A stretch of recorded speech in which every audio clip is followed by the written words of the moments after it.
নমস্কার বন্ধুরা, আমার চ্যানেলের আরেকটা ভিডিওতে আপনাদের স্বাগত জানাই। বেনারস ভ্রমণের এই পর্যায়ে আমরা আছি গঙ্গার ঘাটে। গঙ্গা নদীর দুই শাখা নদী বরুণা এবং আসি, এদের দুজনের নাম থেকে বেনারস শহরের নাম এসেছে। নদীমাতৃক দেশ ভারতবর্ষ, আর প্রাচীন ভারতের অন্যতম প্রাচীন শহর বেনারস গড়ে উঠেছে এই তিন নদীর মাঝে। প্রাচীনকালে যোগাযোগের মাধ্যমই ছিল জলপথ, আর সেই দিক থেকে গঙ্গার এই ঘাটগুলো যথেষ্ট গুরুত্বপূর্ণ। বারাণসীতে গঙ্গার মোট ৮৪টি ঘাট আছে, আর এখন আমরা নৌকা করে সেই সমস্ত ঘাটগুলি ঘুরে দেখব। গঙ্গাবক্ষে নৌকা বিহারের জন্য ছোট দাঁড়টানা নৌকা থেকে শুরু করে মেশিনে চলা নৌকা এবং ছোট ছোট লঞ্চ অব্দি এখানে চলে। তো আমরা উঠে পড়েছিলাম মেশিনে চলা একটা শেয়ারিং বোটে, যেখানে পার হেড ২০০ টাকা করে নেওয়া হয়েছিল সমস্ত ঘাটগুলো ঘুরে দেখানোর জন্য। মেশিনের ভটভট আওয়াজের সাথে গঙ্গায় ছোট ছোট ঢেউ তুলে নৌকা চলল গঙ্গাবক্ষে। পাশে রইল গঙ্গার ঘাট।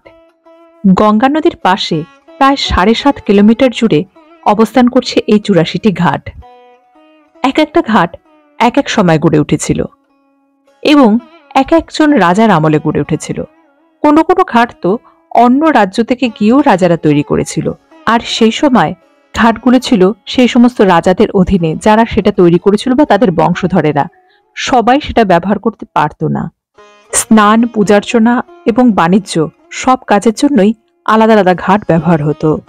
গঙ্গার এই ৮৪ ঘাটের মধ্যে অন্যতম প্রাচীন ঘাট মনে করা হয় দশাশ্বমেধ ঘাট, যেখানে প্রজাপতি ব্রহ্মা নাকি ১০টি অশ্বমেধ যজ্ঞ করেছিলেন। বর্তমানে এই ঘাটেই প্রতিদিন সন্ধ্যাবেলায় গঙ্গারতি হয়। গঙ্গা সেবা নিধির পক্ষ থেকে গঙ্গারতির ব্যবস্থা করা হয়। তবে দশাশ্বমেধ ঘাট ছাড়াও অশ্বী ঘাটেও এই গঙ্গারতির ব্যবস্থা হয়, এবং সেটা দুবেলা। সকালবেলায় সুবাহি বেনারস বলে একটা অনুষ্ঠান হয়, সেই সঙ্গে গঙ্গারতি, এবং সন্ধ্যাবেলায়ও হয়ে থাকে। ৮৪ ঘাটের মধ্যে অন্যতম হল বারাউনি ঘাট, গঙ্গামহল ঘাট, তুলসী ঘাট, জৈন ঘাট, প্রভু ঘাট, পঞ্চকোট ঘাট, চেত সিং ঘাট, নিরঞ্জনী ঘাট, শিবালা ঘাট, ডান্ডি ঘাট, হনুমানগড়ি ঘাট, দ্বারভাঙ্গা ঘাট। দ্বারভাঙ্গা ঘাট দ্বারভাঙ্গার রাজাদের তৈরি ছিল। রানামহল ঘাট, যেটা রাজপুতনার রানাদের তৈরি ছিল। মনে করা হয় মীরাবাই কিছুদিন এই ঘাটের মহলে অবস্থান করেছিলেন। অহল্যাবাই ঘাট, শীতলা ঘাট, ত্রিপুরা ভৈরবী ঘাট, মীর ঘাট, মান মন্দির ঘাট, রাজেন্দ্র প্রসাদ ঘাট, প্রয়াগ ঘাট, নেপালি ঘাট। নেপালি ঘাট নেপালের রাজাদের তৈরি, আর সেখানে আছে পশুপতিনাথ মন্দিরের আদলে একটি শিব মন্দির। আছে আনন্দময়ী ঘাট।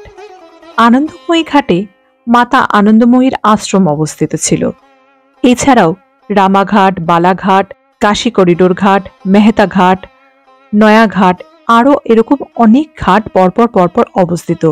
নৌকা করেই সবগুলো ঘাট ঘুরে দেখা হয়ে গেল আমাদের।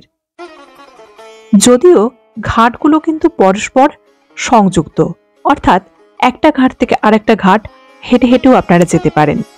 নামের সাথে সাথে প্রতিটা ঘাটের ইতিহাস আলাদা, প্রতিটা ঘাটের গঠন আলাদা। কোথাও বড় বড় মহল, তো কোথাও সিঁড়ির পর সিঁড়ি।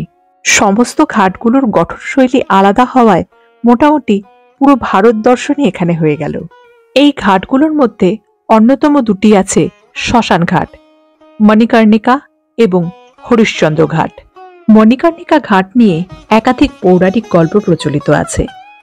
মনে করা হয় শিব এবং পার্বতী যখন এই বেনারস শহর বা বারাণসী শহর প্রতিষ্ঠা করে বাস করা শুরু করেন, তখন এই মণিকর্ণিকা কুণ্ডে স্নান করতে এসে তাদের কানের দুল হারিয়ে গিয়েছিল। সেই থেকেই মণিকর্ণিকা নামকরণ হয়েছে।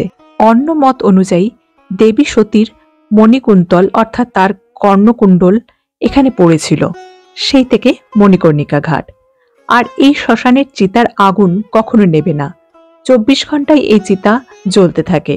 লোকের বিশ্বাস অনুযায়ী কাশীতে মৃত্যু হলে এবং মণিকর্ণিকায় তার দাহকার্য সমাধা হলে জীবন মৃত্যুর চক্র থেকে নাকি মুক্তি লাভ হয়। সেই আশায় প্রচুর মানুষ মৃত্যুর পর এখানেই মুক্তি লাভ করতে আসেন, অর্থাৎ তাদের দাহ সংস্কার এখানেই করা হয়। আর রাজা হরিশ্চন্দ্র ঘাটের গল্প সে তো সবার জানা। ন্যায়পরায়ণ রাজা হরিশ্চন্দ্র যখন তার রাজ্য হারিয়ে ডোমের পেশা অবলম্বন করেছিলেন, তখন এই ঘাটেই তিনি মৃতদেহ সৎকারের কাজ করতেন। এমনকি তার নিজের ছেলেকেও এইখানেই তিনি দাহ করেছিলেন। বারাণসীর প্রতিটা ঘাট এক একটা থেকে এক একটা তার চরিত্রে, তার সাজসজ্জায়, তার বৈশিষ্ট্যে আলাদা। যেমন সেখানকার মানুষজন আলাদা, তেমনি সেখানকার রূপ, রং, বৈশিষ্ট্য সবই আলাদা। কোনো ঘাটে বৈষ্ণব সন্ন্যাসী, তো কোথাও নাগা সন্ন্যাসীদের মেলা। কোথাও ছাতার নিচে বসা পণ্ডিতজির কাছে হচ্ছে নবজাতকের নামকরণের পুজো, তো কোথাও হচ্ছে মৃত পূর্বপুরুষদের জন্য পিণ্ডদান। কিছু মানুষ তাদের পাপ মুক্তির জন্য ডুব দিচ্ছে গঙ্গায়, আবার কিছু মানুষ তাদেরই ছুড়ে দেওয়া পয়সাগুলো কুড়োনোর জন্য ডুব দিচ্ছে গঙ্গায়। জীবিকা নির্বাহ হবে তাতে তাদের। কোনো ঘাটে নবদম্পতি এসেছেন মা গঙ্গার আশীর্বাদ নিতে, আবার কোথাও মৃত্যুর পর মুক্তি লাভের জন্য শ্মশান ঘাটে হচ্ছে দাহকার্য। বারাণসীর গঙ্গার ৮৪ ঘাট নৌকা ভ্রমণ করতে করতে মানুষ জীবনের সম্পূর্ণ জীবনচক্রটাই যেন দেখে ফেললাম। এবার ফেরার পালা ঘাটে। সন্ধ্যা হয়ে এসছে, আরেকটু পরেই শুরু হবে দশাশ্বমেধ ঘাটের সন্ধ্যারতি।